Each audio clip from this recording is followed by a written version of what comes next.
สบายดีทุกคนนี่คือชีวิตของคนเลี้ยงงัวมันบ่ได้ง่ายคือสิ่งที่ทุกคนคิดนะคือช่วงนี้เป็นช่วงที่เขาจะเฮ็ดนาเด้แล้วก็มีบางที่ก็จะได้ไล่งัวไปบ่นี้บ่นั้นปลุกเข้าเด้สักเข้าเด้แล้วจะได้ถึกเขาดาทุกมื้อนี่แหละชีวิตของคนเลี้ยงงัวนะบางที่ก็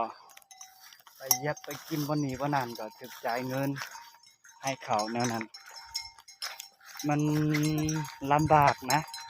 ลำบากหลายมากเลยถ้าว่าเขาให้ไปเฮ็ดไปเลี้ยงงัวกับไปเฮ็ดไร่เฮ็ดสวนค่อยคงสิไปเลือกไปเฮ็ดไร่เฮ็ดสวนอาจจะดีกว่านี่ชีวิตของคนเลี้ยงงัวก็แบบนี้แหละทั้งหมดงัวจุนี่แม่น หมดงัวจุนี่มันลำบากมากเลย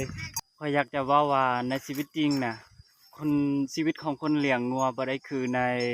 MV หรือว่าในหนังอิหยังต่างๆเนาะในชีวิตจริงชีวิตของคนเลี้ยงงัวมันแนวใดฝนตกก็จะได้ไปแล้วก็แดดออกก็จะได้ไปมันบ่คือคนไปเฮ็ดไร่เฮ็ดสวนเฮ็ดไร่เฮ็ดนาแบบฝนตกก็เฮาก็พักผ่อน